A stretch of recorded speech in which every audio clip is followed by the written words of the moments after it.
So today we are going to start with this chapter of our constitution. ठीक है, ये एक हमारे पॉलिटिकल साइंस का चैप्टर है और इसमें हम बेसिकली पढ़ते हैं कि हमारा कॉन्स्टिट्यूशन, हमारा संविधान, ठीक है, व्हाट इज़ बेसिकली कॉन्स्टिट्यूशन. मोटी तौर पे हम कॉन्स्टिट्यूशन को क्या समझेंगे. What is constitution. Constitution is basically a set of rules on which the country runs. एक सेट ऑफ रूल्स है जिस पे कंट्री चलता है, कोई भी कंट्री. भाई अगर आपका स्कूल है तो एक डिसिप्लिनरी सेट ऑफ रूल्स होगा ना. आप कुछ भी पहन के तो नहीं चले जाएंगे, आपको यूनिफॉर्म पहन के जाना पड़ेगा. आपके जो टाइम टेबल होगा उसके हिसाब से पढ़ाई होगी. ऐसे तो कुछ भी नहीं, कोई 10th का में आपको बैठा दिया या 9th में आपको बैठा दिया, ऐसा तो नहीं होगा ना. ठीक है, so there is a set of rules, ठीक है, on which the system would run. इसीलिए पूरे कंट्री को मैनेज करने के लिए भी there is a set of rules on which, basic rules on which the country would run, and that is basically the constitution. ठीक है, सो कॉन्स्टिट्यूशन ये हमारा संविधान है. That is basically something that is designed to make the. So introduction, why does a country need a constitution. पहली बात तो ये है, ठीक है, why would a country basically need a constitution. In this chapter we are going to begin with football, a game many of you have probably heard of or even played. We have all played football, right? As the name suggests, this is a game that involves the player's feet. Football, okay, so it basically involves the player's feet. So according to the rules of football, if the ball touches the arm of any player except the goalkeeper, that is called a foul. वो penalty हो जाएगी. Goalkeeper भी अपने D के अंदर ही ball को हाथ से पकड़ सकता है. अगर किसी और प्लेयर का बॉल पे हाथ लग गया तो उसको हम क्या बोलेंगे, फाउल. फाउल के बाद पेनल्टी होगी. ठीक है, सो इस तरह की चीजें हो जाती हैं. ठीक है, so if a player starts holding the football in their hands and passing it around, then they are not playing football anymore. भाई तब तो वो फुटबॉल रहा नहीं, वो तो हैंडबॉल हो जाएगा. ठीक है, okay. Similarly other games such as hockey और cricket also have rules according to which they are played. So सारे गेम्स का देखो एक रूल है, सारे गेम्स का एक पर्टिकुलर रूल है और उस रूल के हिसाब से ही हमको उस गेम को खेलना है. ठीक है, just one minute.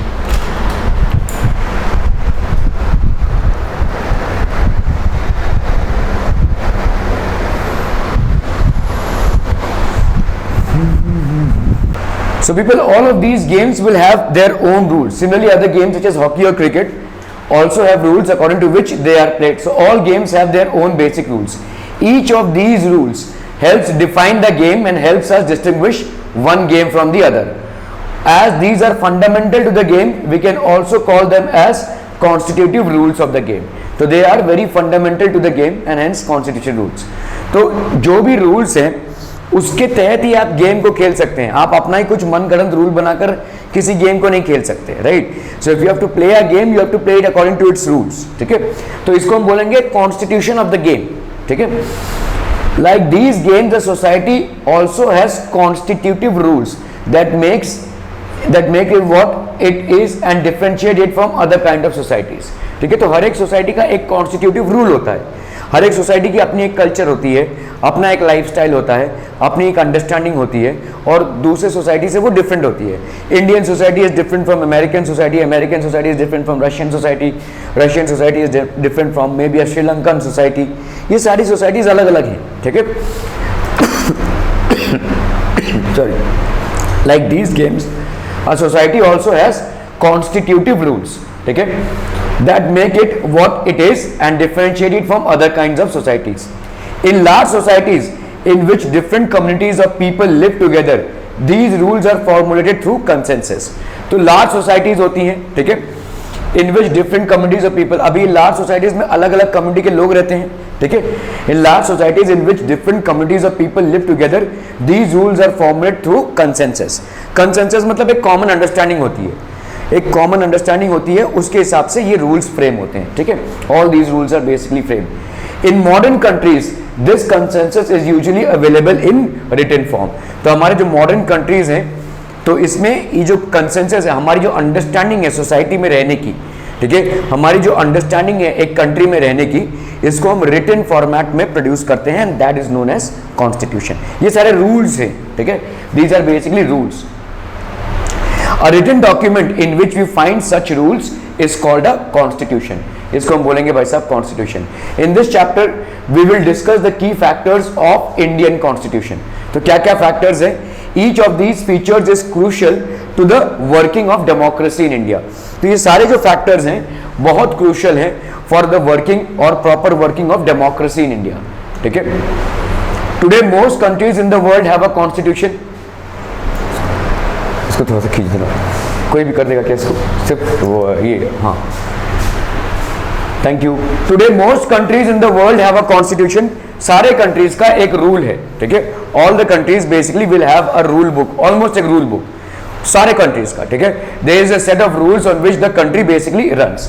Today most countries in the world have a constitution while all democratic countries are likely to have a constitution। ठीक है, सारे जितने भी डेमोक्रेटिक कंट्रीज हैं आपके, डेमोक्रेसी मतलब क्या हो गई, government of the people, by the people, for the people, elected form of government जहां पे है। ठीक है, सारे डेमोक्रेसीज में democrat are likely to have a constitution, उसमें कॉन्स्टिट्यूशन होना ही होना है। ठीक है, but is not necessary that all countries have a constitution are democratic. तो ये जरूरी नहीं, देखिए अगर डेमोक्रेसी है तो कॉन्स्टिट्यूशन होगा ही होगा, लेकिन ये जरूरी नहीं है कि हैव जिसका कॉन्स्टिट्यूशन होगा वो डेमोक्रेटिक ही होगा। ठीक है, हो सकता है कहीं पे मोनार्कियल रूल हो सकता है कहीं पे किंग का रूल हो, लेकिन कोई हो सकता है कहीं पे प्रेसिडेंट का रूल हो, डेमोक्रेसी ना हो, लेकिन कॉन्स्टिट्यूशन या देश को चलाने के नियम वहां पे भी रहेंगे। ठीक है, तो constitution is very fundamental. Constitution can be there in a democratic country और a non democratic country as well. ठीक है, जहां पे डेमोक्रेसी आज की तारीख में भी बहुत सारे सऊदी कंट्रीज में किंग का रूल चलता है। ठीक है, पूरी एब्सोल्यूट डेमोक्रेसी वहां पे नहीं है, लेकिन वहां पे भी बहुत सारे तौर तरीके, नियम, कानून है जिसके हिसाब से उनको चलना पड़ता है। तो वहां पे डेमोक्रेसी नहीं है लेकिन कॉन्स्टिट्यूशन है। तो इसीलिए हमको समझ में आ रहा है कि भाई democracy is a form of government but constitution is a way of life. ठीक है, आप अगर देखोगे कि एक कंट्री में आपका कॉन्स्टिट्यूशन, एक कंट्री को चलाने के लिए कॉन्स्टिट्यूशन अनिवार्य है। ठीक है, it is absolutely necessary. The Constitution serves several purposes. It lays out certain ideals that form the basis of the kind of country that we as citizens aspire to live in. तो कैसी country हमारी होनी चाहिए? ठीक है, what should be the country like? Aspire to live in. It tells us what are the fundamental nature of our societies. हमारे society का fundamental nature क्या है? ठीक है, so a country is usually made of different communities of people. एक country में अलग अलग कम्युनिटी के लोग रहते हैं। ठीक है, absolutely different communities of people, okay, who share certain beliefs but may not necessarily agree on all issues. तो ये सारे में अपना एक बिलीफ सिस्टम है, they do not agree on. जैसे आप देखोगे अलग अलग कम्युनिटी के लोग इंडिया में रहते हैं, तो एक का बिलीफ सिस्टम अलग है, दूसरे का बिलीफ सिस्टम अलग है, तीसरे का बिलीफ सिस्टम अलग है, अलग अलग चीजें बिलीव करते हैं ये। ठीक है, okay, so they may not necessarily agree on all issues. सारे इश्यूज पे एग्रीमेंट हो ये जरूरी नहीं है। A constitution helps us serve as rules and principle all persons in a country can agree upon as the basis of the way in which they want the country to be governed। तो ये जो constitution है सारे लोग मिलकर इसमें agree होते हैं कि हाँ भाई, ये जैसे समझो आप जब बिल्डिंग में घुसते हैं तो आपके बिल्डिंग में एक नोटिस बोर्ड होता है, जनरली होता है। उस नोटिस बोर्ड में क्या होता है, मतलब बिल्डिंग को स्वच्छ रखें, अगर कोई स्वच्छ नहीं रखेगा तो उसको फाइन लगेगा, ये सब रूल्स रहते हैं, right. Who has decided these rules? कि क्या एक इंसान ही उसको डिसाइड करता है? नहीं, सब लोग मिलकर, बिल्डिंग वाले मिलकर उसको डिसाइड करते हैं, right. This would be a set of rules according to which we have live in a society. ठीक है, इसी तरह से कंट्री के लोग ही, कंट्री के लोगों के रिप्रेजेंटेटिव्स ही कॉन्स्टिट्यूशन को डिसाइड करते हैं। This is a set of rules on which the entire country is governed. ठीक है, पूरी कंट्री इसी पे चलती है। This includes not only the type of government. अभी देखो जैसे कहीं कहीं पे डेमोक्रेसी गवर्नमेंट होती है जहां पे लोग इलेक्शन से अपने रिप्रेजेंटेटिव्स को चुनते हैं, कहीं कहीं पे डिक्टेटरशिप होती है। डिक्टेटरशिप मतलब तानाशाही, मतलब जो एक ही रूलर है उनका, वो जो डिसाइड करेगा वही। ठीक है, कहीं पे रिपब्लिक होती है, रिपब्लिक फॉर्म ऑफ गवर्नमेंट होती है, कहीं पे एरिस्टोक्रेसी होती है, कहीं पे मोनार्की मतलब किंग फॉर्म ऑफ गवर्नमेंट है, कहीं पे अनार्की है। अनार्की मतलब कुछ भी चल रहा है, सोमालिया टोमालिया जैसे ऐसे भी कंट्रीज हैं, ठीक है, जिसके हाथ में बंदूक वही राजा। ठीक है, इस तरह की not only the type of government, ठीक है, but not only that but also an agreement on certain ideals that they all believe the country should uphold। तो बहुत सारे आइडियल्स है जैसे democratic, liberty, equality, fraternity, sovereignty, socialist, secular, ये सारे आपके क्या हैं, वैल्यूज ऑफ द कॉन्स्टिट्यूशन है। ठीक है, हमारी सब चीजों की वैल्यू है। जैसे स्कूल में आप जा रहे हैं तो एक वैल्यू है, ठीक है। एजुकेशन हो रहा है तो सारे जैसे सब्जेक्ट्स होते हैं एजुकेशन में, ठीक है, आपका साइंस एक सब्जेक्ट है, इंग्लिश एक सब्जेक्ट है, ठीक है, हिंदी एक सब्जेक्ट है, मराठी एक सब्जेक्ट है, मैथ्स एक सब्जेक्ट है, हिस्ट्री एक सब्जेक्ट है। ये तमाम चीज़ों से आपकी नॉलेज पूरी होती है। सिर्फ साइंस पढ़ के आपकी नॉलेज पूरी नहीं होगी, या सिर्फ मैथ्स पढ़ के आपकी नॉलेज पूरी नहीं होगी। इन तमाम चीज़ों का करिकुलम है, ढांचा है, उसके बाद ही आपका नॉलेज परफेक्ट हो पाएगा। इसी तरह से हमारा कॉन्स्टिट्यूशन भी है, ये सब हमारे कॉन्स्टिट्यूशन के वैल्यूज है which have to be included in the constitution. So these are the values of the constitution. The Indian National Congress made the demand for a constituent assembly. 1934 में ये हुआ था, तभी भारत आज़ाद नहीं हुआ था, ठीक है। तो उस टाइम पे एक ही पार्टी हुआ करती थी, इंडियन नेशनल कांग्रेस, और उन्होंने पहली बार एक कॉन्स्टिट्यूएंट असेंबली की डिमांड रखी कि एक असेंबली फॉर्म हो जिसमें हमारा कॉन्स्टिट्यूशन फॉर्म हो। During the second world war, second world war कभी हुआ था 1939 से 1945 तक, ठीक है। This assertion for an independent constituent assembly formed only of Indians gained momentum. अभी ये मोमेंटम गेन करने लगा, ठीक है।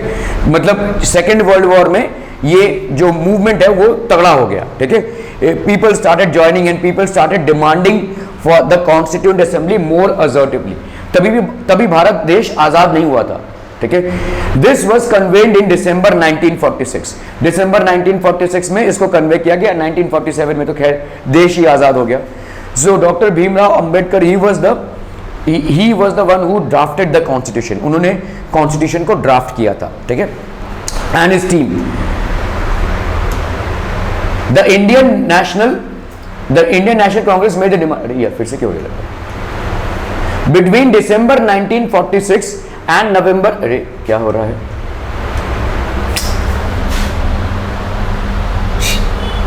Between December 1946 and November 1949, the Constituent Assembly drafted a constitution for independent India, ठीक है। दिसंबर 1946 से 1949 के बीच में, ठीक है, इंडिपेंडेंट इंडिया के लिए कॉन्स्टिट्यूशन असेंबली ड्राफ्ट किया गया, ठीक है। Free to shape their destiny at last after 150 years of British rule.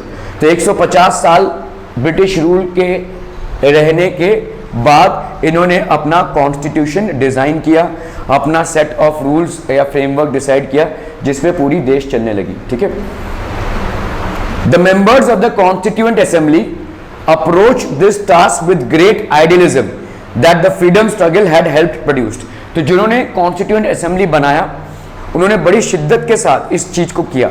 मतलब उनको मालूम था कि भाई साहब 150 साल तक हम ब्रिटिश राज के नीचे थे, ठीक है। So now we have gained freedom, we should run this country well, and yet in order to run this country well, we should have a very strong constitution. तो उन्होंने फिर इस कॉन्स्टिट्यूशन को फ्रेम किया और उस पर काम किया, ठीक है। You will read more about the work of the Constituent Assembly later in this chapter. The photo alongside shows Prime Minister Jawaharlal Nehru addressing the Constituent Assembly. So this is basically Jawaharlal Nehru and is addressing the entire Constituent Assembly, ठीक है।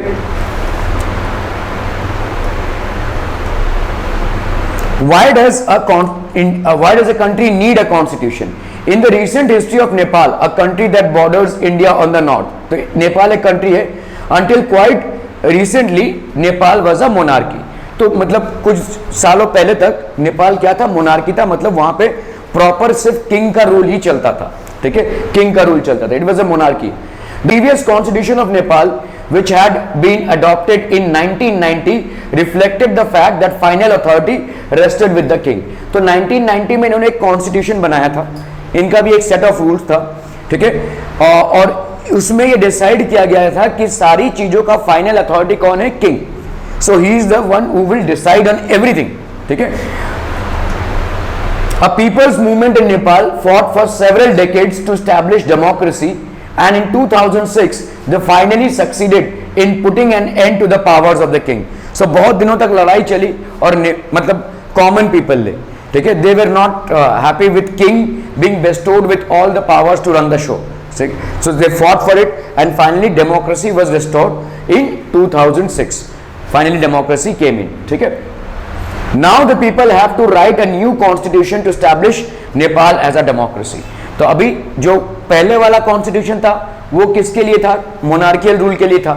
अभी वाला constitution democracy के लिए होगा, तो set of rules change हो जाएंगी, क्योंकि पहले मोनार्कियल रूल था और अभी क्या था, अभी now it is a democracy, ठीक है। The reason that they do not want to continue with the previous constitution is because it does not reflect the ideals of the country that they want Nepal to be and they have fought for, ठीक है। तो मतलब ये इनका वो में नहीं था कि भाई मोनार्कियल रूल नहीं, अभी हमको कॉन्स्टिट्यूशन रूल चाहिए, ठीक है। The country of Nepal has witnessed several people struggles for democracy, तो बहुत सारे लोगों का लड़ाई में योगदान था, ठीक है। पहले मोनार्कियल रूल था, many people had fought together to establish democracy, ठीक है। So many people had fought together, there was a people struggle in 1990 that established democracy that lasted for 12 years until 2002।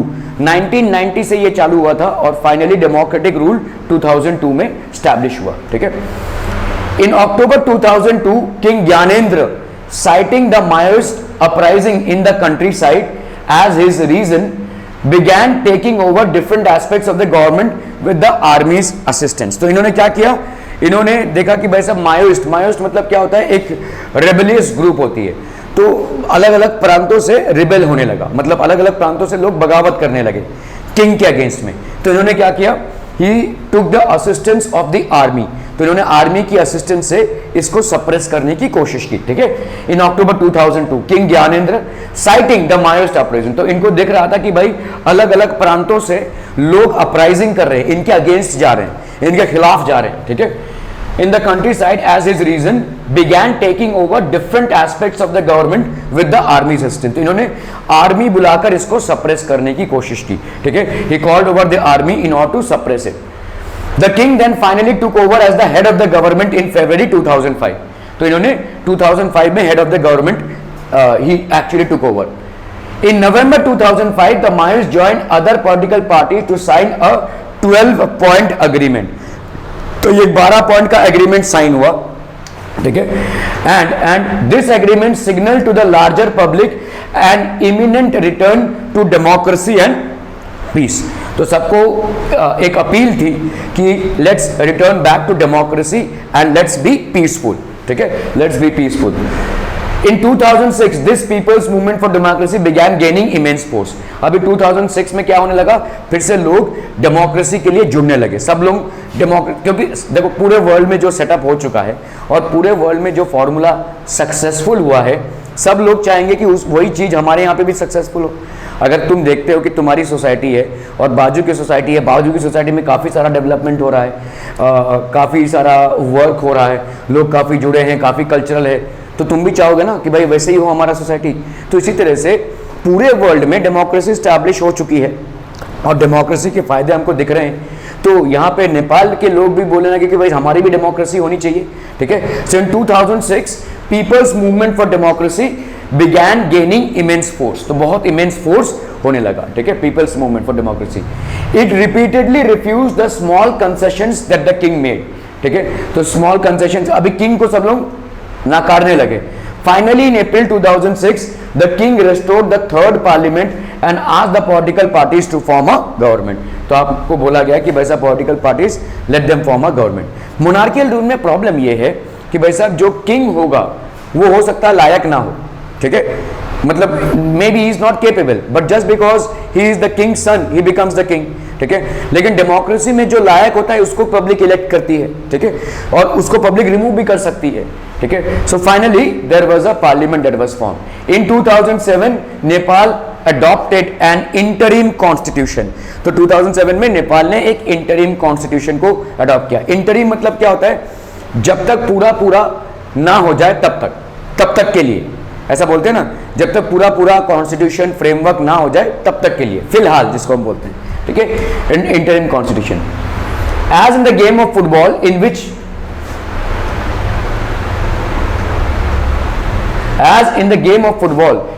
a change in the constitutive rules will change the game altogether, constitutive rules में वैसा पूरा game ही change हो जाएगा ना। Nepal by moving from a monarchy to a democratic government needs to change all its constitutive rules in order to usher in a new society। तो यहाँ पे नेपाल का एग्जाम्पल लिया जा रहा है क्योंकि रिसेंट एग्जाम्पल है, रिसेंट इंसिडेंट्स हैं, ठीक है। तो now Nepal is moving from a monarchial to a constitution rule. तो obviously when it is moving from a monarchial to a constitutional rule, so the change has to be done. तो मतलब पहले तो जो कॉन्स्टिट्यूशन था वो मोनार्कियल रूल के लिए था, अभी जो कॉन्स्टिट्यूशन होगा वो किसके लिए होगा? डेमोक्रेटिक सेटअप के लिए होगा. ठीक है. This is why the people of Nepal are in the process of writing a new constitution for the country. The other important purpose of a constitution is to define the nature of a country's political system. तो एक तो हो गया हमारा set of rules जिस पे country चलती है. दूसरा कॉन्स्टिट्यूशन का महत्वपूर्ण, कॉन्स्टिट्यूशन इंपॉर्टेंट क्यों है? क्योंकि it defines the countries political system. हमारे कंट्री के पॉलिटिकल सिस्टम को ये डिफाइन करता है. Nepal's earlier constitution stated that the country was to be ruled by the king and his council of ministers. तो पहले का कॉन्स्टिट्यूशन क्या बोल रहा है कि भाई साहब Nepal would be ruled by the king and it's council of ministers. In countries that have adopted a democratic form of government or polity, the constitution plays a crucial role in laying out certain important guidelines. तो constitution का एक बहुत तगड़ा role है in laying guidelines, government decision making with these societies. ठीक है. In a democracy we choose our leaders so that they can exercise power responsibly on our behalf. भाई जब कॉन्स्टिट्यूशन में हम क्यों करते हैं कि हम अपने लीडर्स को चूज करते हैं, ये लीडर्स बेसिकली कंट्री को रन करते हैं. तो we are choosing our leaders on the behalf of the people and these are the leaders who are going to run the show और द कंट्री और द रीजन. ठीक है. So these are the leaders who are going on our behalf. However, there is always the possibility that these leaders might misuse their authority. ऐसा हो सकता है. लोग एक बार पावर में आने के बाद गेम खेलने लगते हैं, लोग एक बार पावर में आने के बाद उसका मिसयूज करने लगते हैं. ठीक है. अपने ही फायदे के लिए करने लगते हैं. तो तब क्या करें? तब हम उनको रिमूव भी कर सकते हैं. ठीक है. There is always the possibility that these leaders might misuse their authority and the constitution usually provides safeguards against this. तो लीडर्स एग्जेम्प्टेड होंगे ऐसा नहीं है. लीडर्स भी कॉन्स्टिट्यूशन के अंडर ही आते हैं. अगर हम इलेक्ट करके लोगों को सिलेक्ट करते हैं, if we basically elect them and they come in power, then उनको पावरलेस भी हम कर सकते हैं. ठीक है. That is basically constitution. तो there is a check system that needs to be there. कोई भी लीडर आकर अपनी मनमानी करे ऐसा नहीं होगा. ठीक है. Although he is elected by the people, but there is a high possibility that being a human being he might get corrupted once he acquires the power. Okay, so in order to ensure that he is not misusing his power, there is a set of rules as well. Okay, that will govern him. Why does a country need a constitution? So we are just, the Indian constitution guarantees the right to equality to all the persons. अभी हम constitution की qualities के बारे में बात करेंगे. सब लोग इक्वल हैं, सब लोग इक्वल हैं विद देयर राइट्स. तो आपका जो राइट है, मेरा भी वही राइट है, किसी और का भी वही राइट है. ठीक है. कोई जो साफ सफाई वाला है उसका जो राइट है, कोई जो बहुत बड़ा अमीर आदमी है उसका भी वही राइट है. सो द राइट्स, इक्वालिटी सबके लिए है. Everybody will be considered equal before law. ठीक है. अगर किसी बहुत बड़े आदमी ने कोई मर्डर कर दिया तो उसकी जो सजा होगी, एक मतलब सफाई कर्मचारी ने भी अगर मर्डर कर दिया तो उसकी भी वही सजा होगी. ठीक है. So that will be equal, both will be considered equal before law. The Indian Constitution guarantees the right to equality to all persons. No citizen can be discriminated against on grounds of religion. किसी के साथ भी हम discrimination नहीं कर सकते. मतलब religion पे हम किसी के साथ डिस्क्रिमिनेशन नहीं कर सकते. ठीक है. ये उस जात का है, वो उस जात का है, इसके बिना पे अगर आप करते हैं तो आप अरेस्ट हो सकते हैं. ठीक है. आप किसी को भी उसके रिलीजन पे कुछ नहीं बोल सकते. ठीक है. You can not do any discrimination. Discrimination मतलब समझ में आता है ना, भेदभाव. रेस, किस रेस के हैं हम, किस प्रजाति के हैं. कास्ट, किस कास्ट के हैं, अपर कास्ट, लोअर कास्ट, इन सब चीजों पे. जेंडर, जेंडर पे हम कोई डिस्क्रिमिनेशन नहीं कर सकते. जैसे कुछ सालों पहले कैसा होता था कि एक ही ऑफिस में मेल जो ऑफिस एम्प्लॉयज हैं उनको अलग सैलरी मिलती थी, हायर सैलरी मिलती थी, और फीमेल एम्प्लॉयज को कम मिलती थी. लेकिन अभी आप ऐसा नहीं कर सकते. ठीक है. If there is same amount of work for the same position, both will be paid equal. ठीक है.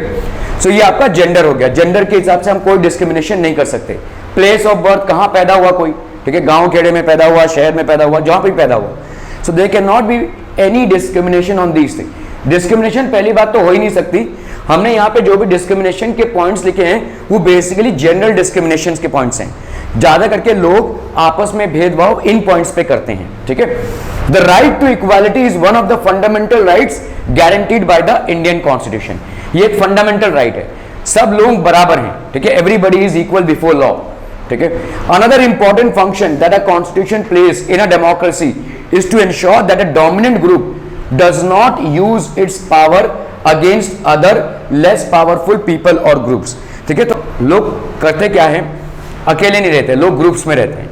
तो एक बड़ी ग्रुप हो गई, अभी ये दूसरे छोटे ग्रुप पे अत्याचार कर रही है, ठीक है। सो ऐसा भी हो सकता है, इंडिविजुअली हो सकता है कोई किसी का शोषण ना कर रहा हो, इंडिविजुअली हो सकता है कोई किसी पे टॉर्चर ना कर रहा हो, लेकिन ग्रुप से दूसरे ग्रुप पे टॉर्चर हो सकता है, एक ग्रुप से दूसरे ग्रुप पे हम पावर एक्सरसाइज कर सकते हैं, ठीक है।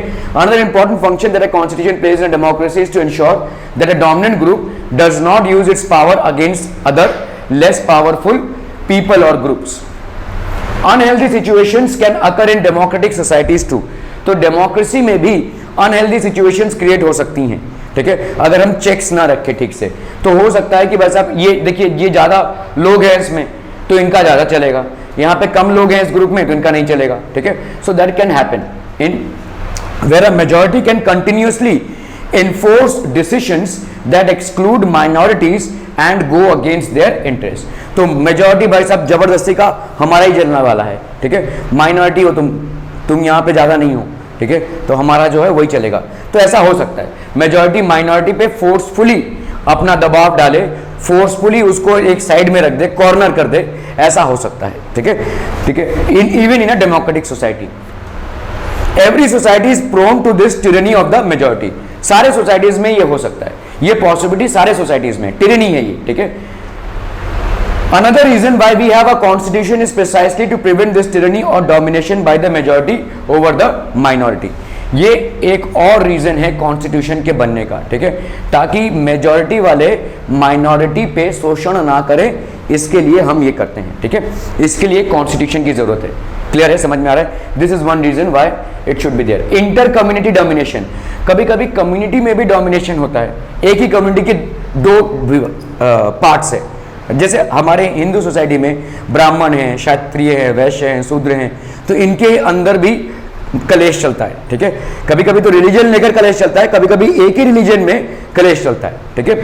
ओके, सो कम्युनिटी और community B, inter community domination, this can refer to community dominating the other, ठीक है। Intra community domination, members of community dominating others within the same community. तो एक हो गया इंटर कम्युनिटी और दूसरा हो गया इंट्रा। इंटर कम्युनिटी मतलब एक कम्युनिटी दूसरे कम्युनिटी पे, और इंट्रा मतलब एक ही कम्युनिटी के अंदर हायर कास्ट वाले लोअर कास्ट पे डोमिनेशन कर रहे हैं, ऐसा हो सकता है, ठीक है। The Constitution usually contains rules that ensure that minorities are not excluded from anything that is regularly available to the majority। तो ये मतलब माइनॉरिटी को भी वो सारी सुख सुविधाएं या एमिनिटीज मिलें जो मेजॉरिटी को मिली है, ऐसा कॉन्स्टिट्यूशन गारंटी देता है, ठीक है। Constitution ensures that both majority and minority get the same rights to life, ठीक है। The third significant reason why we need a constitution is to save us from ourselves, ठीक है। okay, this may sound strange, what is meant by this is that we might at times feel strongly about an issue that might go against our larger interests and the constitution helps us guard against this। तो कभी कभी हमारे ही खुद के decision, ठीक है, हो सकता है गलत हो, और कॉन्स्टिट्यूशन इसको भी सेव करता है, ठीक है। रॉन्ग डिसीजन हम ले रहे हैं, ठीक है। So this might sound same, but what is meant by this, we might at times feel strongly about an issue. किसी इशू के लिए हम बहुत स्ट्रांगली फील कर रहे हैं, that might go against a larger interest, ठीक है, and the constitution helps us guard this, ठीक है। The constitution helps to protect us against certain decisions that we might take that could have an adverse effect on larger principles that the country believes in।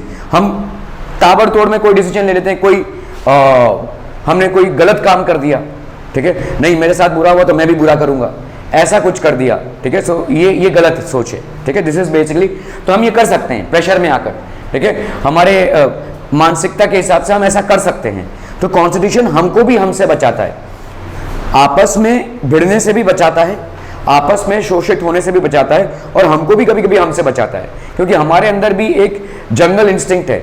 We can go wild for certain reasons and we can basically harm the society as well as people, ठीक है। So ये हमको भी हमसे बचाता है। अगर समझ लो यू नो आपको मन कर रहा है कि इसको मारूं पकड़ के, आप नहीं करोगे, राइट, क्योंकि पुलिस पकड़ लेगी आपको, ऐसा डर तो रहेगा ना.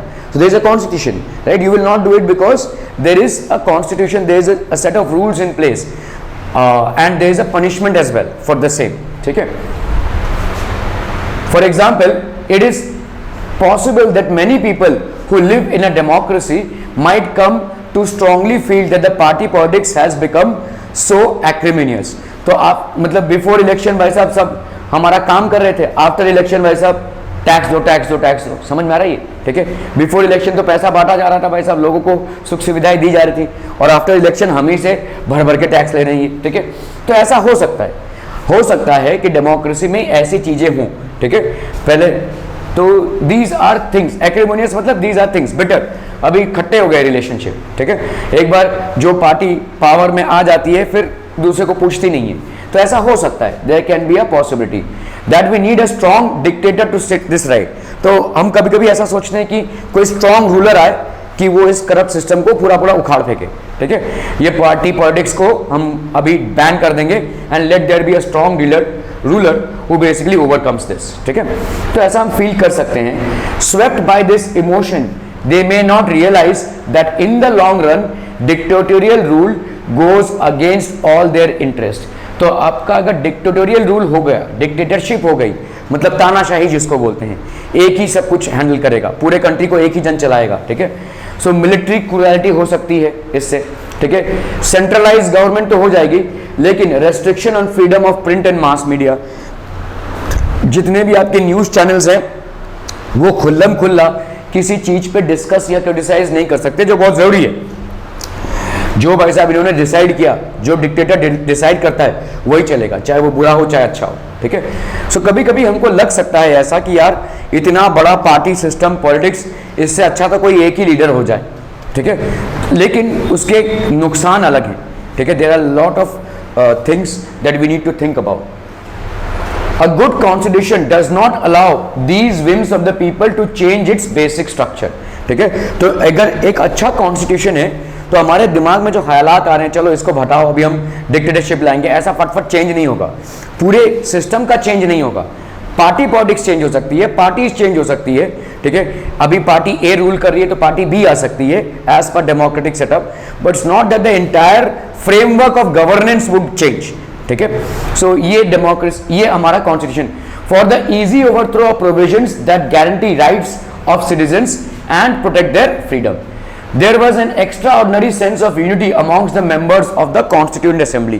तो जो Constituent Assembly के members थे उनमें बहुत यूनिटी थी उस टाइम पे, जो फ्रेम कर रहे थे. ठीक है. People who were actually engaged in framing the Constitution. ठीक है. Each of the provisions of the future Constitution was discussed in great detail and there was a sincere effort to compromise and reach an agreement through consensus. ठीक है. तो एक sincere effort था कि भाई सब लोग कॉम्प्रोमाइज करके एक कॉमन कंसेंसस पे पहुंचेंगे. तो ये कॉन्स्टिट्यूएंट असेंबली थी इतने लोगों की, और ये सब लोगों ने अपने सुझाव रखे. सब लोग अलग अलग प्रांतों से आ रहे थे, अलग अलग कास्ट और कम्युनिटी से आ रहे थे. सब लोगों ने अपने अपने जो भी इश्यूज थे उनको रखे ताकि ज़्यादा से ज़्यादा इश्यूज कवर हो सकें कॉन्स्टिट्यूशन में. ठीक है. So the photo shows Sardar Vallabhbhai Patel, a prominent member of the Constituent Assembly. So this is basically Sardar Vallabhbhai Patel and he was a prominent member of the Constituent Assembly. Constituent जब लिखा जा रहा था या जब Assembly form हुआ था. ठीक है. The Indian Constitution क्या क्या की फीचर्स हैं इसके? By the beginning of the 20th century, Indian national movement had been active in the struggle for independence from British rule for several decades. तो आपका मतलब इस सदी के प्रारंभ में, मतलब in the beginning of the 20th century, Indian national movement ने अभी मोमेंटम गेन कर लिया था. सब लोग जागरूक हो गए थे और सब लोग यूनाइट हो गए थे to overthrow the British empire. ठीक है. So people were actually involve in getting rid of the British rule. During the freedom struggle the nationalist had devoted a great deal of time to imagining and planning what a free India would look like. तो मतलब कैसा एक free India, मतलब देखो एक तरफ चल रहा था ब्रिटिशर्स के अगेंस्ट स्ट्रगल, ब्रिटिशर्स को कैसे ओवरथ्रो करना है, और दूसरी तरफ साथ ही साथ प्लानिंग चल रही थी कि एक बार ये चले गए तो हम कैसे इस देश को मैनेज करेंगे.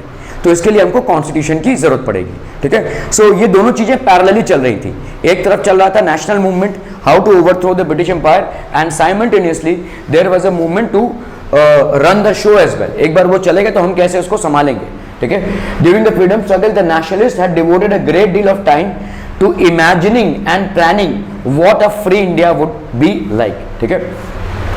Under the British they had been forced to obey rules that had very little role in making, ठीक है। तो ब्रिटिशर्स के गुलाम थे हम, ठीक है। ब्रिटिशर्स ने हमको गुलाम बनाकर रखा था, हम जी हजूरी करते थे उनकी, ठीक है। So the long experience of authoritarian rule under the colonial state convince the Indians that India should be a democracy in which everyone should be treated equally। तो हमारा कोई वजूद ही नहीं था, हम इस कदर गुलामी करते थे ब्रिटिशर्स की कि there was hardly any scope of us for development। so इसकी वजह से जैसे ही वो ब्रिटिशर्स गए हमारे अंदर एक जागरूकता आई कि now we should stand for our rights and we should all be equal. अभी हमें कोई दमित नहीं कर सकता, अभी हमें कोई डाउन ट्रॉडन नहीं कर सकता, ठीक है। So we should have an India should be a democracy in which everyone should be treated equally, सबको इक्वल से ट्रीट किया जाए। Be allowed to participate in government formation, everybody should be allowed to participate in the formation of the government. What remained to be done then was to work out the ways in which a democratic government would be set up in India। तो ये तो सबको समझ में आ गया था कि एक ऐसे देश का निर्माण करना है जिसमें सब लोग इक्वल हों, जिसमें कोई भी राइट्स का उल्लंघन ना हो, सारे के सारे को सेम फंडामेंटल राइट्स मिले, ये तो हो गया था, ठीक है। अभी किस प्रोसेस से इसको सेटअप है, ठीक है, how do we setup the process. तो इलेक्शन का प्रोसेस क्या होगा, ठीक है। So and the rules that would determine its functioning. This was done not by one person but by a group of around 300 people who became members of the Constituent Assembly in 1946। तो इस Constituent Assembly में approximately more than 300 people थे जिन्होंने India के constitution को draft किया। एक इंसान के लिए संभव नहीं है ये, ठीक है। So there were so many people who actually combined and drafted the constitution of India, ठीक है, in 1946, who met periodically for the next 3 years to write India's constitution. 3 साल तक ये कॉन्स्टिट्यूशन लिखा गया, 3 साल तक, और इनकी मीटिंग्स चलती रही। इन मीटिंग्स में यही डिस्कस होता था कि कैसे कौन कौन से पॉइंट्स हमारे लिए इंपॉर्टेंट है, what point should be included in the constitution. These members of the Constituent Assembly had a huge task before them. The country was made up of several different communities। तो obviously एक बहुत challenging task था क्योंकि हमारा एक diversified culture है, हमारे India में बहुत सारे communities के लोग रहते हैं, तो इन सारे communities का हमको ध्यान रखना पड़ेगा, ठीक है। We will have to ensure that we pay special attention to the needs and requirements of each and every community, ठीक है, who spoke different languages, belonged to different religions, had distinct cultures। इनका cultures भी सब अलग अलग था, ठीक है। Also when the constitution was being written, India was going through considerable turmoil। जब constitution लिखा जा रहा था तब एक बहुत बड़ी घटना चल रही थी इंडिया में, वो था पार्टीशन का, ठीक है। इधर इंडिया से बांग्लादेश सेपरेट हो रहा था और उधर इंडिया से पाकिस्तान सेपरेट हो रहा था। तो काफ़ी लोगों ने अपनी जान गंवाई, काफ़ी लोग घर से बेघर हो गए। तो India was going through its own turmoil. तो ये एक अलग ही किस्सा चल रहा था, ठीक है। तो जब कॉन्स्टिट्यूशन लिखा जा रहा था तब काफ़ी सारे बेसिक ह्यूमन राइट्स वायलेट हो रहे थे, ठीक है। लोगों की जान, मतलब लाखों लोग मारे गए थे पार्टीशन में। पहले इंडिया, पाकिस्तान, बांग्लादेश सब कुछ एक ही था, फिर जैसे ये सेपरेट हुए तो लोग इधर से इधर आए, इधर से इधर आए, बहुत सारे लोग हताहत हो गए, बहुत सारे लोग गायब हो गए, बहुत सारे लोग खो गए, काफ़ी सारे लोग मारे भी गए, ठीक है। So there were lot of violence as well, ठीक है। The partition of the country into India and Pakistan was imminent. So look at this train, so many people are basically moving from one country to the other, so many people, ठीक है। ये देखिए train के ऊपर की भीड़ है, ये ट्रेन के ऊपर इतने लोग हैं, ठीक है। तो इतना इतना क्राउड था, ठीक है, ओके। सो अभी देखो ये some of the princely states remained undecided about their future. अभी देखो कुछ ना प्रिंसली स्टेट्स थे उस टाइम पे, जैसे राजा महाराजाओं का स्टेट हुआ करता था। कश्मीर एक प्रिंसली स्टेट था, ये राजपूताना, गुजरात, बलूचिस्तान, भूटान, उड़ीसा, हैदराबाद, गोवा, मैसूर, ट्रावनकोर, ये सारे आपके प्रिंसली स्टेट्स थे। ये सब अभी तक इंडिया के पार्ट नहीं हुए थे। तो पहले तो भाई साहब इनको इंडिया का पार्ट बनाओ, ठीक है। पहले इनके लीडर्स को कन्विंस करो कि भाई साहब अभी आप राजा महाराजा नहीं रहे, अभी आप इंडिया के पार्ट हैं। So that was a huge task ahead of Indian leaders, ठीक है। सो एक तो पार्टीशन का चक्कर, ऊपर से इतने सारे जितने भी लोग थे उनको इंडिया में इंक्लूड करने का चक्कर, ठीक है। सो कॉन्स्टिट्यूशन तो एक सेट ऑफ, ऐसा नहीं था कि सब कुछ बड़ा आसान था। आज ब्रिटिशर्स लोग छोड़ के गए और हम लोगों ने भाई फटाफट अपना रूल बना लिया। So there were lot of challenges that were there, people were losing their lives, there was drought, there was famine, there was a lot of people who were getting transported from one place to another, people were losing their belongings, property etcetera, people were frustrated, at the same time these were the leaders who had to be convinced to give up their princely states, ठीक है। ये राजा महाराजाओं का खानदान था। The socio-economic condition of the vast mass of the people appeared dismal, तो बहुत ही बुरी दुर्दशा थी, मतलब ज़्यादा करके लोगों की दुर्दशा थी, ठीक है। किस कंट्री में आज की तारीख में आप सोचो, अगर मैं आपको बोलूँ चलिए आज बॉम्बे छोड़ देते हैं, हम जाकर दिल्ली में सेटल हो जाते हैं, आपके लिए ये बहुत बड़ी बात हो जाएगी, राइट। आपका भाई साहब स्कूल, आपके पेरेंट्स का जॉब, आप सारी चीज़ें छोड़, एक दूसरे माहौल में आप रहने जा रहे हैं, हालांकि इंडिया में ही हैं आप, जहाँ पे जो आपके राइट्स यहाँ पे हैं वही चीज़ें वहाँ पे भी हैं, ठीक है। वही चीज़ें वही पे है, वही सेटअप वहाँ पे भी है, कॉन्स्टिट्यूशन सेम ही है, ठीक है। जो लॉज यहाँ पे एप्लीकेबल है वही वहाँ पे भी एप्लीकेबल है, तो कोई ज़्यादा डिफरेंस आएगा नहीं। लेकिन आप सोचो एक कंट्री से दूसरे कंट्री में आप जा रहे हैं, ठीक है। एक कंट्री में जो भी आपकी प्रॉपर्टी थी सब छीन ली गई है, आपके पास कुछ नहीं है, आप दूसरी कंट्री में जा रहे हैं, तो ये बहुत बड़ा एक मूव था, ठीक है। People way going through a lot of stress, so this was basically a dismal, ठीक है, lot of stress, people were in a bad situation. All of these issues played on the minds of the members of the Constituent Assembly as they drafted the Constitution. तो जैसे जैसे Constituent Assembly इन सब चीज़ों से वाकिफ थी, देख रही थी अपने सामने होते हुए, और जब ये ड्राफ्ट करने लगी तो ये सारी चीज़ें, तमाम चीज़ें उनके माइंड में थी, ठीक है। They rose to the occasion and gave this country a visionary document that reflects a respect for maintaining diversity while preserving national unity. तो they basically decided कि नहीं, हम अपनी कंट्री को एक ऐसा सिस्टम देंगे which will be basically conducive to all, diversity के लिए, ठीक है। The final document also reflects their concern for eradicating poverty through socio-economic reforms, ठीक है। तो poverty मतलब गरीबी, तो कॉन्स्टेंटली सोशल और इकोनॉमिक रिफॉर्म्स होंगे जिससे हम अपनी गरीबी को दूर कर सके, ठीक है। तो this was also laid down in constitution, emphasising the crucial role that people can play in choosing their representatives. तो ये बेसिकली वोट का निशान है, ठीक है। तो everybody in the entire country has got a very crucial role in electing the government through the votes that they cast, okay. तो everybody is important, every person is important. While reading the key features of our constitution, one must keep in mind the concerns of diversity, ठीक है। हमारा एक diverse population है, मतलब अलग अलग धर्म और अलग अलग प्रजाति के लोग हैं हमारे इंडिया में, ठीक है। तो कॉन्स्टिट्यूशन में सब में एकता बरकरार होनी चाहिए। Socio economic reforms, continuously government को रिफॉर्म्स लाने चाहिए, सोशल अपलिफ्टमेंट के लिए भी और इकोनॉमिक अपलिफ्टमेंट के लिए भी, हमारे समाज के बेहतरीन करण के लिए, और इकोनॉमिकली मतलब सबके पास सारी सुख सुविधाएं हों इसके लिए भी, ठीक है। रिप्रेजेंटेशन, सबका एक रिप्रेजेंटेशन हो, ठीक है।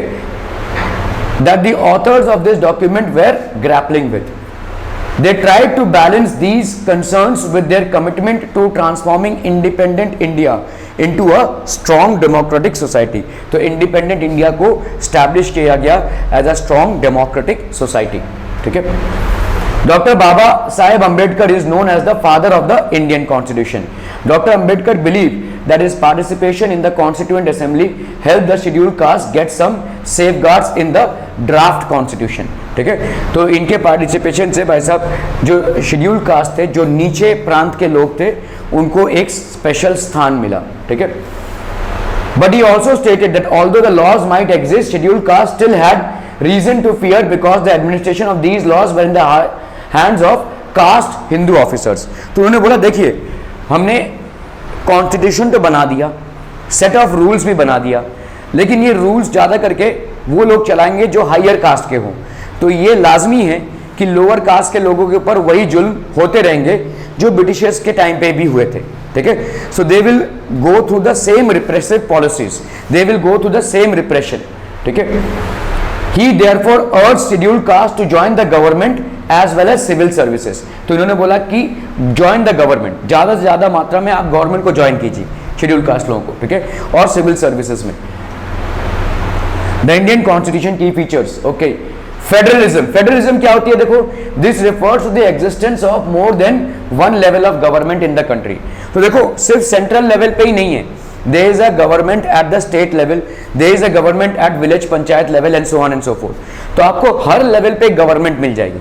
अभी जैसे आपके घर में पानी नहीं आ रहा है तो आप क्या प्राइम मिनिस्टर को फोन करेंगे, भाई पानी नहीं आ रहा है, you will go to your village panchayat और may be your district authorities, ठीक है, वो एक गवर्नेंस है, फिर स्टेट अथॉरिटी है, फिर तो ऐसे तरीके से ना अलग अलग गवर्नमेंट्स हैं, so that effectively things can be manage, ठीक है, आपके थिंग्स जो हैं वो इफेक्टिवली मैनेज हो।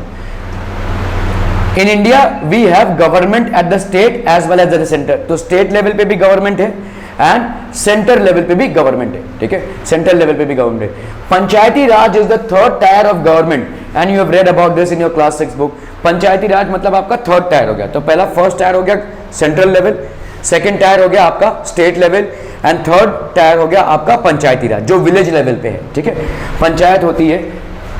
We looked at the functioning of the state government in your class 6 book and this year we will read more about the central government. The vast number of communities in India meant that a system of government needed to be devised that did not involve only persons sitting in the capital city of New Delhi and making decisions for everyone, ठीक है। तो इसका मतलब क्या है भाई साहब, एक सिस्टम ऑफ गवर्नेंस सिर्फ दिल्ली में बैठे लोग अलग अलग प्रांतों में जो समस्याओं से लोग उलझ रहे हैं उसको नहीं समझ सकते, right.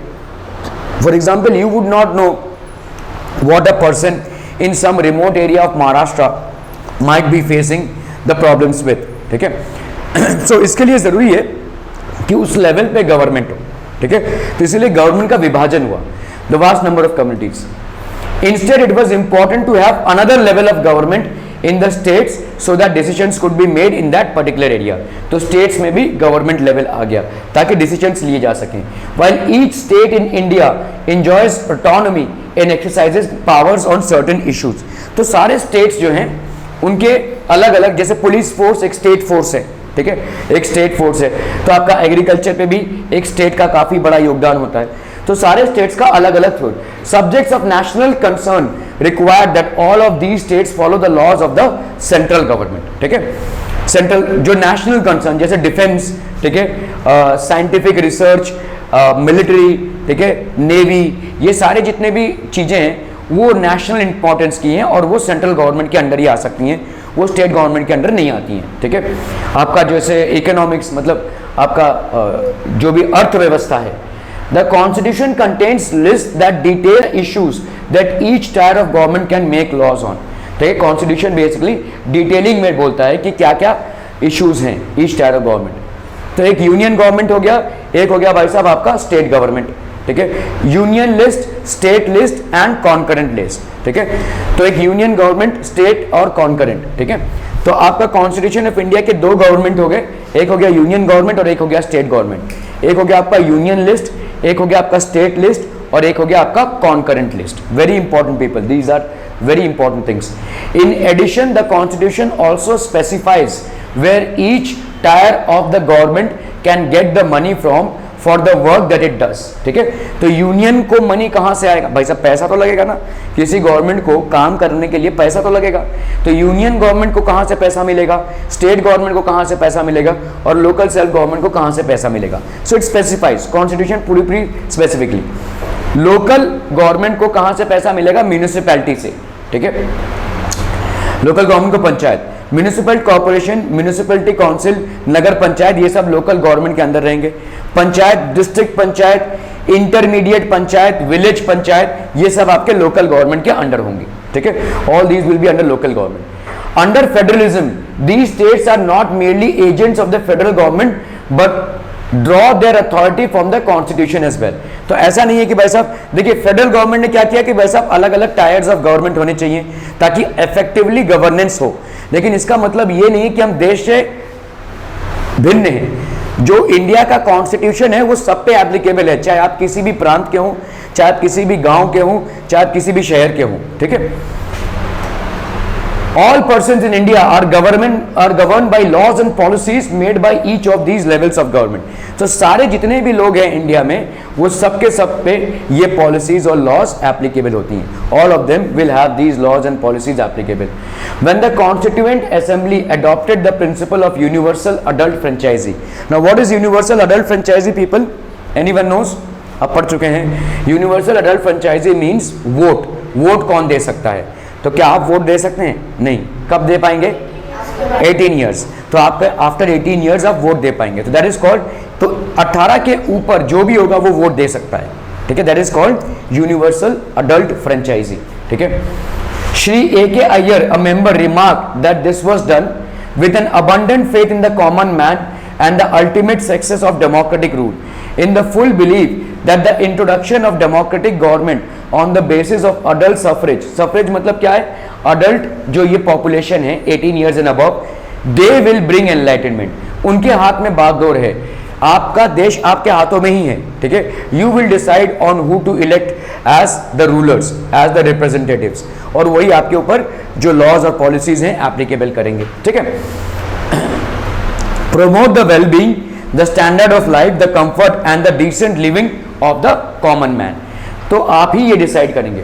The photo shows people standing in line to cast their votes. Democratic setup का ये बहुत अहम हिस्सा है. डेमोक्रेटिक सेटअप का ये बहुत ही इंपॉर्टेंट हिस्सा है. ठीक है. People getting queued up to cast their votes. Parliamentary form of government, the different tiers of government consist of representatives who are elected by the people. तो इन representatives का भाई साहब क्या हो रहा है? Election हो रहा है by the people. ठीक है.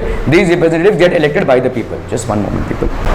Okay, so people, we will go for parliamentary form of government. बिना देखे कैसे बोल सकते हो? तुम देखो ना पेपर में क्या क्या गलत हुआ है, फिर पूछो ना. सब तो लिखा था, आपने क्यों नहीं मार्क्स दिया?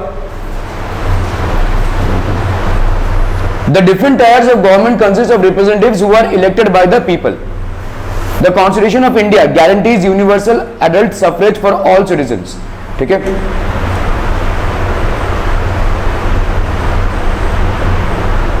तो जब ये कॉन्स्टिट्यूशन लिखा जा रहा था, देखिए, when they were making the constitution, the members of the Constituent Assembly felt that the freedom struggle had prepared the masses for universal adult suffrage. ठीक है.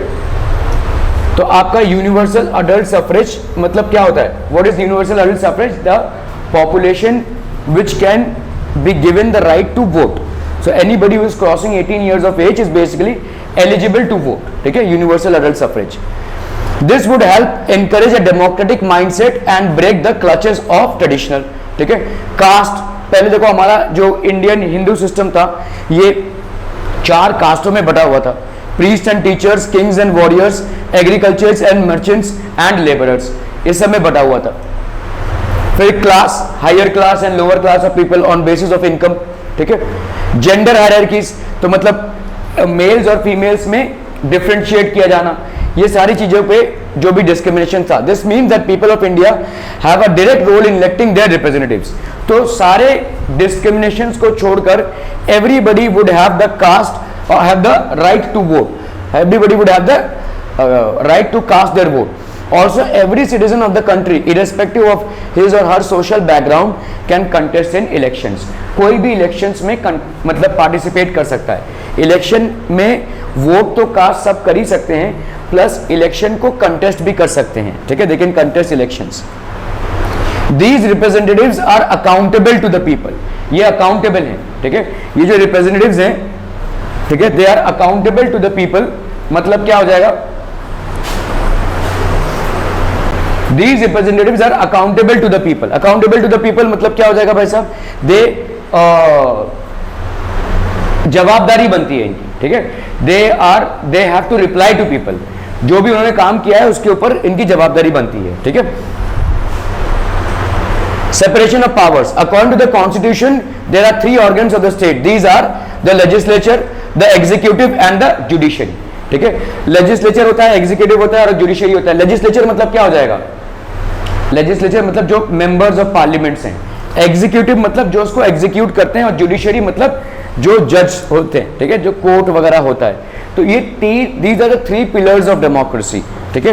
डेमोक्रेसी इन 3 चीजों से बनी हुई है. एक, जो इलेक्टेड रिप्रेजेंटेटिव जो होते हैं जिनको हम इलेक्शन में जिताते हैं. एग्जीक्यूटिव मतलब क्या होता है? कुछ ऑफिशियल्स होते हैं जो इनके अंडर काम करते हैं, डिस्ट्रिक्ट मजिस्ट्रेट हो गया, ठीक है, ये सारे ऑफिशियल्स हैं, जितना भी ब्यूरोक्रेसी है वो इसके अंदर है। और जुडिशरी मतलब कोई डिस्प्यूट हुआ तो उसको कौन सुलझाएगा, तो ये कोर्ट्स जो होते हैं, जजेस जो होते हैं, लॉयर्स जो होते हैं, they basically are the judiciary. So these are the 3 pillars of democracy. The legislature refers to our elected representatives, हमने जिनको इलेक्ट किया है वो सारे रिप्रेजेंटेटिव्स हैं, this is basically the legislature. The executive is a smaller group of people who are responsible for implementing laws and running the government. So executive is basically smaller group of people, ये आपके officials होते हैं, ठीक है, जो ministers इनको बोलते हैं वो उस तरह से वो काम करते हैं, ठीक है, as per the government policies. The judiciary, of which you will read more in unit 3 of this book, refers to the system of courts in the country. तो जो भी courts हैं, ठीक है, उसके सिस्टम को ये रेफर करता है। In order to prevent the misuse of power by any one branch of the state, the constitution says that each of these organs should exercise different powers. तो आपका लेजिस्लेटिव ब्रांच है, executive branch है और judicial branch है, all of them should exercise different powers, ठीक है, अलग अलग तरीके से सब लोग। तो लेजिस्लेटिव मतलब हो गया हमारे इलेक्टेड रिप्रेजेंटेटिव जो मिनिस्टर्स हैं, एग्जीक्यूटिव मतलब हो गया जो ऑफिसर्स होते हैं, ठीक है, गवर्नमेंट ऑफ इंडिया के, और जुडिशियल ब्रांच मतलब क्या हो गया जो आपके जस्टिस सिस्टम है, लॉयर्स, जजेस एक्सेट्रा, ठीक है। Through this, each organ acts as a check on the other organs of the state, and this ensures the balance of power between all three. तो हर एक दूसरे पे चेक रखता है, ठीक है। सो मतलब बैलेंस पावर जो है तो डिस्ट्रीब्यूटेड है इन 3 ऑर्गन्स में, ठीक है, this is basically distributed. Members of the constituent assembly, the executive might become too strong, ignore its responsibility to the legislature, ठीक है, तो ये हो सकता है, ऐसा हो सकता है। The assembly therefore included a number of provisions in the constitution to limit and control the action taken by the executive branch of government as a whole. तो इसमें आपकी limitations हैं, सबके ऊपर एक लिमिट है, ठीक है, तो ताकि कोई भी अपना तानाशाही या मनमर्जी ना करे। This photo shows members of the constituent assembly deep in discussion. The word state is often used in this chapter. This does not refer to state governments. Rather, when we use state, we are trying to distinguish it from government. ठीक है, तो government और state जो है तो अलग तरीके से ऑपरेट करते हैं। Government is responsible for administering and enforcing laws, government भाई साहब ये काम करता है। Government can change with elections. The state refers to a political institution that represents a sovereign people who occupy a definite territory, ये state से बना हुआ है। We can thus speak of Indian state, the Nepal state, etc. इस तरह से हम आपके गवर्नमेंट और स्टेट में डिफरेंशिएट कर सकते हैं। The Indian state as a democratic form of government, India का भाई साहब एक डेमोक्रेटिक फॉर्म ऑफ गवर्नमेंट है। द गवर्नमेंट और the executive is one part of the state. The state refers to more than just the government and can not be used interchangeably with it, ठीक है। Fundamental rights. The section of fundamental rights has often been referred to as the conscience of the Indian Constitution. तो colonial rule had created a certain suspicion of the state in minds of the nationalists, ठीक है। They wanted to ensure that a set of written rights would guard the misuse of the state power in independent India. तो बहुत सारे लोगों का ये मानना था कि भाई साहब जब एक बार इंडिया फ्रीडम गेन करेगा तो क्या सारी चीजें व्यवस्थित हो जाएंगी, या जैसे ब्रिटिशर्स ने हमारे ऊपर अत्याचार और शोषण किया हमारा वैसा ही चलता रहेगा, ठीक है। तो इसीलिए कॉन्स्टिट्यूशन में ये सारी चीजें लिखी गई। Fundamental rights therefore protect the citizens against arbitrary और absolute exercise of power by the state. ऐसा नहीं है कि भाई साहब स्टेट आकर आपकी जमीन हड़प लेगी अचानक भयानक में, स्टेट आपको बेदखल कर देगी, स्टेट आपको मतलब बोलेगी कि नहीं जाओ अभी जाकर जंगल में रहो, ऐसा एब्सोल्यूट कोई स्टेट नहीं कर सकता, ठीक है। You have your own fundamental rights, आपके फंडामेंटल राइट्स से कोई भी छेड़खानी नहीं कर सकता, ठीक है। No government, no state, nothing, ठीक है। Nobody can basically do this. The constitution thus guarantees the rights of individuals against the state as well as against other individuals. जब आप कोई प्रोडक्ट उठाते हो, मोबाइल हो गया, कोई एक्सपेंसिव चीज, कोई लैपटॉप हो गया, तो उसके साथ साथ आप क्या देखते हो, गारंटी है कि नहीं, है ना। मैं आज लेकर गया इसको, ये चलेगा कि नहीं, अगर नहीं चला तो तुम इसको वापस लोगे कि नहीं, तुम इसको रिपेयर करके रहोगे कि नहीं, ये गारंटी कार्ड होती है आपके हर प्रोडक्ट के साथ। तो इसी तरह से हमारे स्टेट को, हमारे कंट्री को भी अपने सिटीजन्स को गारंटी देनी पड़ती है कि आपके जो फंडामेंटल राइट्स हैं, चाहे कोई भी गवर्नमेंट हो कल को, ठीक है, ऐसा नहीं है कि इस फंडामेंटल राइट्स के साथ कोई भी छेड़खानी होगी, आपके फंडामेंटल राइट्स वैसे ही रहेंगे। What ever fundamental rights you have they will remain intact, ठीक है। Moreover, the various minority communities also express the need for the constitution to include rights that would protect their group. The constitution therefore also guarantees the rights of minorities against the majorities. तो minorities की rights को भाई साहब ये protect करती है against the majorities, ठीक है। Dr. B.R. Ambedkar has said about these fundamental rights that object is twofold. The first objective is that every citizen must be in a position to claim those rights. सारे जो citizens हैं पहले तो उनको मालूम होना चाहिए कि उनके फंडामेंटल राइट्स क्या है, ठीक है। कल को अगर उनके फंडामेंटल राइट्स से कोई भी ऊपर नीचे करता है तो कम से कम उसके लिए लड़ तो सके, ठीक है। And secondly these rights must be binding upon every authority that has got the power to make laws. तो ये राइट्स क्या होंगे भाई साहब, सबके ऊपर लागू होंगे, जो लोग लॉ बनाते हैं उनके ऊपर भी। The fundamental rights in the Indian constitution include right to equality, सबके सब बराबर हैं, ठीक है। Then we have right to freedom, all are basically free, ठीक है। राइट अगेंस्ट एक्सप्लॉयटेशन, किसी भी तरीके के शोषण के अगेंस्ट आप कंप्लेन कर सकते हैं, ठीक है, okay. Then we have right to freedom of religion, आप कोई भी रिलीजन चूज कर सकते हैं अपने हिसाब से, anybody has the right to freedom of religion. Cultural and educational rights, आपके राइट्स के हिसाब से, आपके रिलीजन के हिसाब से आपके कल्चर और जो एजुकेशन है वो आप चूज कर सकते हैं, कोई भी एजुकेशन आप फॉलो कर सकते हैं, आप इंजीनियर बन सकते हैं, डॉक्टर बन सकते हैं, ग्रेजुएट बन सकते हैं, कोई भी, that is up to you, ठीक है। ये आपके कल्चर एजुकेशन राइट्स हैं। राइट टू कॉन्स्टिट्यूशनल रेमेडीज, अगर देखिए कॉन्स्टिट्यूशन में कोई भी चेंजेस नहीं होगा ऐसा नहीं है, बहुत बार हमारे कॉन्स्टिट्यूशन में चेंजेस लाए गए हैं मेनी अ टाइम्स, ठीक है। तो अगर रेमेडी की कोई गुंजाइश होगी तो उसको हम करेंगे। Right to equality, all persons are equal before law, this means that all persons shall be equally protected by the laws of the country. It also states that no citizen can be discriminated against on the basis of the religion, caste or sex. तो आपका male female के ऊपर कोई discrimination नहीं होगा, cast कोई ऊंची जात का कोई नीची जात का इसके ऊपर कोई डिस्क्रिमिनेशन नहीं होगा, और कोई हिंदू है कोई मुस्लिम है कोई सिख है इसके ऊपर कोई डिस्क्रिमिनेशन नहीं होगा, ठीक है। There can be no discrimination. Every person has access to all public places, सारे पब्लिक प्लेसेस में सब लोग जा सकते हैं, शॉप्स में, होटल्स में, प्लेग्राउंड्स में, everybody has an access to it, ठीक है।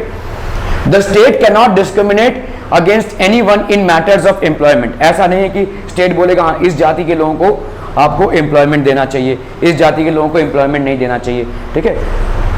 But there are exceptions to this that you will read about later in this book, थोड़े एक्सेप्शंस हैं। The practice of untouchability has also been abolished, तो छुआछूत मतलब अरे ये नीची जात का इंसान है, इसका पानी, इसका घर में हम पानी नहीं पिएंगे, या अगर ये छू दिया हमको तो हमको नहाना पड़ेगा, ऐसा कल्चर हुआ करता था, ठीक है। सो कोई भी ऐसा अगर प्रैक्टिस करता है उसको हम अरेस्ट कर सकते हैं, ठीक है। अबॉलिश मतलब अगर कोई भी जबरदस्ती का ये सब प्रैक्टिस कर रहा हो तो उसको हम अरेस्ट कर सकते हैं। This includes the right to freedom of speech and expression, आप अपने बातों को फ्रीडम ऑफ स्पीच बोल सकते हैं, अगर गवर्नमेंट को क्रिटिसाइज करना है आप कर सकते हैं, गाली गलौच नहीं, मतलब आप क्रिटिसाइज कर सकते हैं, ठीक है। आप देखोगे न्यूज चैनल में गवर्नमेंट की बहुत सारी पॉलिसीज ओपनली क्रिटिसाइज होती हैं, ठीक है, डिस्कशंस होता है, डिबेट्स होता है उस पर, ठीक है। So this is right to free speech. The right to form associations, जैसे देखो जितने भी बिजनेस कम्युनिटीज के लोग हैं, मारवाड़ी एसोसिएशन है, गुजराती एसोसिएशन है, ऐसे एसोसिएशंस हैं, ठीक है, अलग अलग, तो आप एसोसिएशंस बना सकते हैं। एसोसिएशंस में होता क्या, जैसे सोसाइटी एक एसोसिएशन है, आपकी जो बिल्डिंग है सोसाइटी एक एसोसिएशन है, ठीक है, तो ये सारे एसोसिएशंस हैं, ठीक है। The right to form association, the right to move freely and reside in any part of the country, ठीक है। आप अगर इंडियन हैं, समझ लीजिए आप महाराष्ट्रियन हैं, आप अगर जाकर तमिलनाडु में काम कर रहे हैं और वहां पर रह रहे हैं, बिल्कुल रह सकते हैं। क्या आप वहां की प्रॉपर्टी ले सकते हैं? बिल्कुल ले सकते हैं। एक इंडियन पूरे इंडिया में कहीं पे भी मूव हो सकता है, सेटल डाउन हो सकता है, कोई भी बिजनेस कर सकता है, प्रोवाइडेड इट इज लीगल, ठीक है। ये सारी चीजों में हमारा कोई बंदिश नहीं है। The right to practice any profession, occupation और बिजनेस, आप कोई भी बिजनेस प्रैक्टिस कर सकते हैं, कोई भी ऑक्यूपेशन कर सकते हैं, ठीक है, कोई भी प्रोफेशन कर सकते हैं, provided it is not illegal, ठीक है। तो ये आपका right to choose your profession है। Right against exploitation, the constitution prevents trafficking, बच्चों को बेचा जाता है, लड़कियों को बेचा जाता है, इसको हम बोलते हैं ह्यूमन ट्रैफिकिंग, ठीक है, ये गलत है। This is basically human trafficking, this should be abolished, ठीक है। Constitution prohibits trafficking. Forced labour, जबरदस्ती का लेबर से काम कराया जाता है, बॉन्डेड लेबर। इनके पास खाने को नहीं है तो उनको 12 घंटा 15 घंटा काम कराओ, this is called forced labour. ठीक है, काम करा सकते हैं आप, लेकिन एज पर लेबर लॉस। ठीक है, लेबर के कुछ लॉज होते हैं, एचआर के कुछ लॉज होते हैं, उसके तहत आप काम कराइए। ठीक है, ऐसे नहीं। Okay, children working under 14 years of age. ठीक है, आप बच्चों को एम्प्लॉय नहीं कर सकते किसी भी काम में। अगर बच्चों को आप एम्प्लॉय कर रहे हैं अंडर 14 ईयर्स ऑफ एज किसी भी काम में, आप अरेस्ट हो सकते हैं। ठीक है, देखा है बच्चों को टपरी में, चाय की टपरी में, है ना, वो लोग काम करते हैं, वो इलीगल है। अगर लोग आते हैं तो पकड़े जाएंगे। Right to freedom of religion. Religious freedom is provided to all citizens. Every person has right to practice, profess and propagate the religion of their choice. ठीक है, सब लोग अपना अपना धर्म चूज कर सकते हैं। अगर आप हिंदू हैं तो आप मुसलमान बन सकते हैं, कोई कुछ नहीं बोल पाएगा आपको। ठीक है, everybody has the right to choose their own religion, practice करना, ठीक है, प्रोपोगेट द रिलीजन, अपने धर्म का प्रचार करना, ये सब आप कर सकते हैं। ठीक है, cultural and education rights. The constitution states that minorities, जो भी कम संख्या में है, अल्पसंख्या, रिलीजियस एंड लिंग्विस्टिक, ठीक है, लिंग्विस्टिक मतलब भाषा, ठीक है, माइनॉरिटीज, ठीक है, religious, linguistic can set up their own educational institutions in order to preserve and develop their own culture. जो लोग माइनॉरिटी में है, कम संख्या में है, वो अपने इंस्टीट्यूट्स बना सकते हैं in order to propagate their own culture. ठीक है, right to constitution, this allows citizens to move the court if they believe that any of their fundamental rights have been violated by the state। अगर आपको लगता है कि आपका कोई भी फंडामेंटल राइट आपका स्टेट जहां पे आप रहते हैं वो वायलेट कर रहा है, तो आप कोर्ट में उसके अगेंस्ट जा सकते हैं। ठीक है, you can basically constitutional remedies. In addition to fundamental rights, the Constitution also has a section called Directive Principles of State Policy. This section was designed by the members of the Constituent Assembly to ensure greater social and economic reforms. ये आपके directive principles हैं। ठीक है, और इससे social और economic reforms होते हैं। To serve as a guide to the independent Indian state to institute laws policies that help reduce the poverty of the masses. हम इंडिया में बहुत सालों से गरीबी से लड़ रहे हैं, ये हमारा मेजर प्रॉब्लम है। ठीक है, तो इस प्रॉब्लम को डील करने के लिए सिर्फ कॉन्स्टिट्यूशन में हम रूल्स एंड रेगुलेशंस फ्रेम करेंगे तो नहीं चलेगा, हमको कॉन्स्टेंटली वर्क करना पड़ेगा। We have to constantly formulate laws and provisions to eradicate poverty. Secularism, a secular state is one in which the state does not officially promote any one religion as a state religion. हमारा कोई धर्म national religion नहीं है, we do not have a national religion. ठीक है, जैसे आप बोलते हैं ना, आपका नेशनल बर्ड क्या है, पिकक है, आपका भाई साहब नेशनल एनिमल क्या है, रॉयल बंगाल टाइगर है, लेकिन हमारा कोई नेशनल धर्म नहीं है। ठीक है, we do not propagate any religion. All religions are given equal importance in India. ठीक है, we will read more about this in the following chapter. We would like all citizens of the country to adhere to, including the representatives that we elect to rule us. You now understand the ways in which a country's history often determines the kind of constitution that a country adopts for itself. तो हमारे जो स्वाधीनता संग्राम में जो लड़ाई लड़ी गई थी, उसके ऊपर ही हमारा पूरा कॉन्स्टिट्यूशन का ढांचा है। ठीक है, the entire constitution. The constitution plays a crucial role in laying out the ideals that we would like all citizens of the country to adhere to, including the representatives that we elect to rule us. ठीक है, सारा कुछ होता है आपके constitution से। ठीक है, ये सारे रूल्स प्ले करता है। Just like in the game of football, a change in the constitutive will affect the game. Indian constitution has been changed over the years to reflect the new concerns of the polity. अभी देखिए, ऐसा नहीं है कि constitution बना दिया और उसी पे चला जाएगा। हमारा सोशल सेटअप चेंज हो रहा है, इकोनॉमिक सेटअप चेंज हो रहा है, लोगों का माइंडसेट चेंज हो रहा है। इसी तरह से हमारे कॉन्स्टिट्यूशन में भी कुछ चेंजेस अडॉप्ट किए गए हैं। There have been some changes. Often a major change in the constitution means a change in the fundamental nature of the country. We saw this in the case of Nepal and how it needs to adopt a new constitution after it has recently become a democratic society. तो हमने एक example से देखा कैसे नेपाल में monarchial rule से democratic setup में transition हुआ। तो ऑब्वियसली अगर ऐसा होता है तो कॉन्स्टिट्यूशन चेंज होना जरूरी है। ठीक है, The different features of the Indian constitution outlined above involve complicated ideas that are often not easy to grasp. Don't worry too much about for this moment. In the rest of the book as well as in your higher classes, you will read more about these different features of the Indian constitution. क्या क्या features हैं, ठीक है, and understand more substantively what they mean. The photos show various members signing a copy of the constitution at his final session. तो ये doctor Rajendra Prasad हैं, ठीक है. This is basically Jawaharlal Nehru and other political leaders, Sardar Vallabh Bhai Patel and all, they are signing on the constitution. एक बार constitution draft हो गया तो सब लोग उस पर साइन कर रहे हैं, ठीक है. The photo show Prime Minister Pandit Jawaharlal Nehru signing. The photo is Dr. Rajendra Prasad signing the Constituent Assembly. This photo shows the following persons from right to left. कौन कौन है भाई साहब?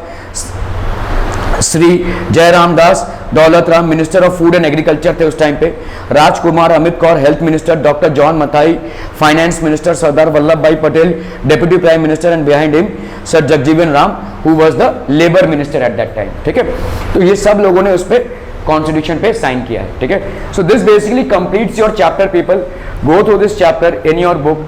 Any doubts, any questions you have, please feel free to ask. Okay, thank you so much for your time.